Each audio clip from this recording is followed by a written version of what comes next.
It was nearly 2 a.m. when Kyle, an Uber driver, received a ride request from a part of town he had never been to before.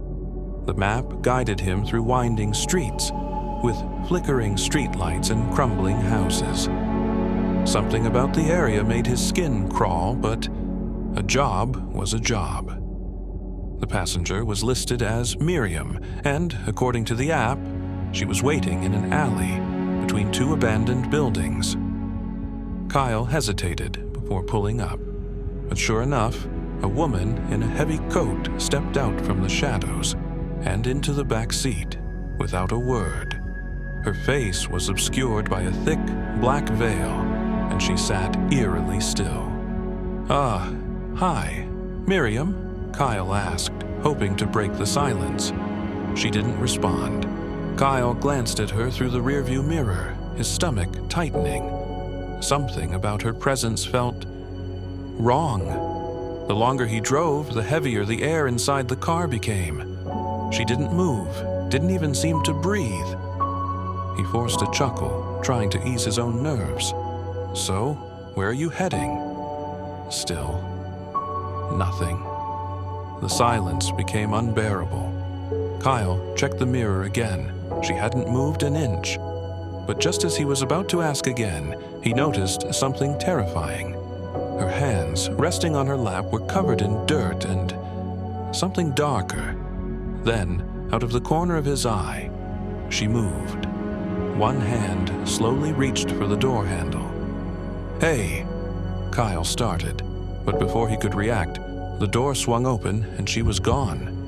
He slammed the brakes, his pulse thundering in his ears. He twisted around in his seat, expecting to see her running, but there was nothing. Just the empty street, silent and cold. Kyle sat there for a moment, his breath coming in short gasps. Then, almost mechanically, he glanced at his phone. There was no record of the ride. And in the rearview mirror, standing directly behind the car, was the veiled woman, staring at him with wide, hollow eyes.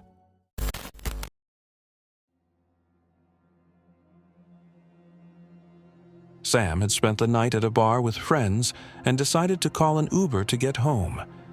He was relieved when his driver, Frank, pulled up quickly, a friendly-looking man with a soft smile. "Long night?" Frank asked, as Sam settled into the back seat. "Yeah, just glad to be heading home." The ride started out normal enough, but after a few minutes, Sam started noticing something ODD. Frank kept glancing at him through the rearview mirror. At first, it seemed like casual glances, but soon, they became too frequent, too intense. It was as if Frank was studying him. The unease grew when Sam noticed something even stranger. Frank's eyes weren't normal. They were too bright, almost like they were reflecting light that wasn't there. "Is something wrong?" Sam asked, shifting in his seat. Frank didn't answer right away. Then, in a voice barely above a whisper, he muttered, "I see you, even when you don't see me." Sam felt a chill crawl down his spine. He turned to check the back seat, making sure he was alone. Nothing was there. But when he looked back at Frank, the driver's face had changed. His smile was wider, too wide, and his eyes, his glowing, unnatural eyes, were locked onto Sam. "Who? What are you?" Sam stammered, gripping the door handle. But before he could move, the doors locked with a soft click. The cityscape outside the window began to warp, twisting like melting wax. The road was gone. The car was no longer driving through familiar streets, but through an endless, pitch-black void. Frank turned fully to face Sam now, his grin stretching impossibly far. "You're not going home." The world outside flickered like a dying light bulb, and suddenly, the car vanished. Sam found himself standing alone in a dark, endless forest. There were no roads, no buildings, just trees stretching infinitely in every direction. And somewhere in the darkness, glowing eyes watched him.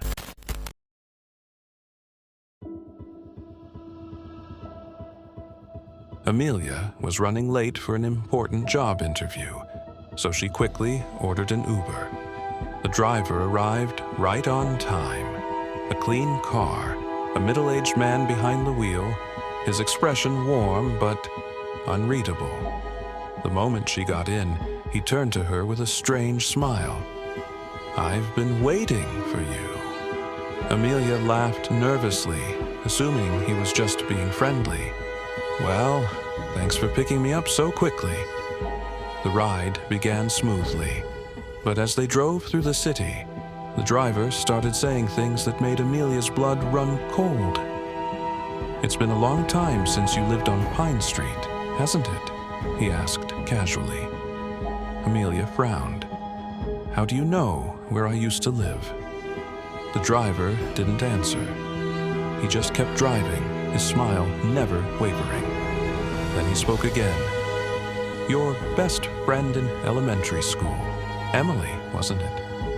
Such a sweet girl. A shame she disappeared." Amelia's heart stopped.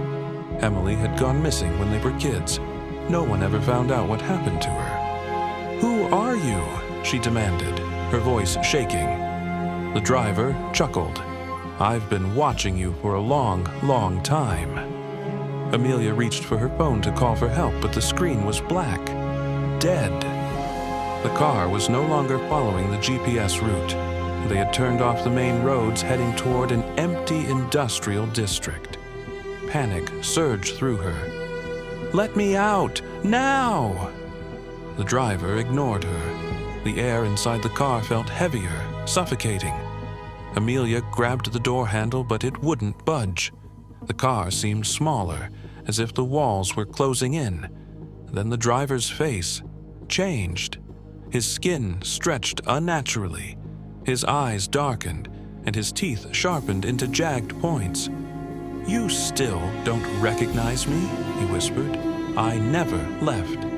Amelia screamed as the car swerved violently, and then nothing. She woke up in her own bed, drenched in sweat. Gasping for air, she grabbed her phone, checking the Uber app. No ride history, no record. But one notification stood out, glowing on her screen. "We'll meet again soon."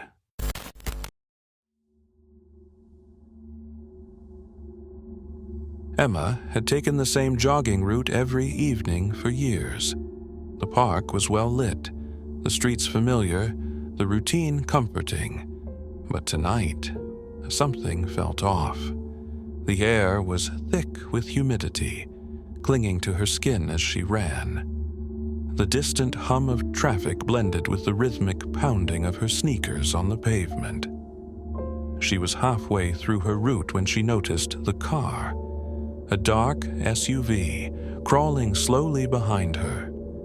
At first, she dismissed it as nothing more than coincidence, someone looking for parking maybe. But then, she turned down a different street. The SUV followed. Her heartbeat quickened. Emma picked up her pace.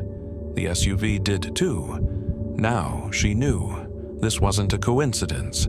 She reached into her pocket, fingers trembling as she fumbled for her phone. As she unlocked it, the headlights flashed brightly, momentarily blinding her.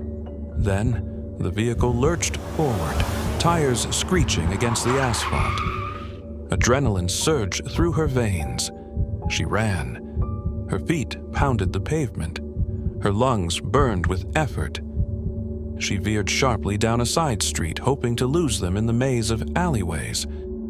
But just as she prepared to scream for help, she heard it, a car door slamming shut. Heavy footsteps. Fast, behind her. A hand clamped around her wrist, yanking her back. A cloth, damp, with a sickly sweet scent, covered her mouth. She kicked, struggled, fought with everything she had. But her limbs grew heavy, her vision blurred. The world tilted. Darkness swallowed her whole.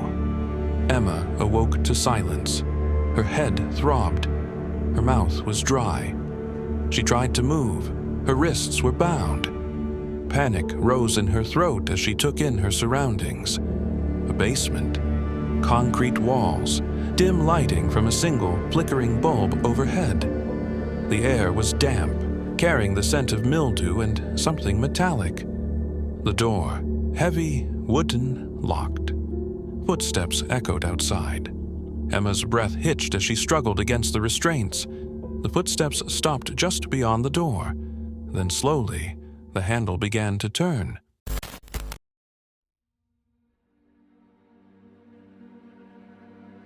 Daniel was exhausted. After an excruciatingly long shift at work, all he wanted was to go home.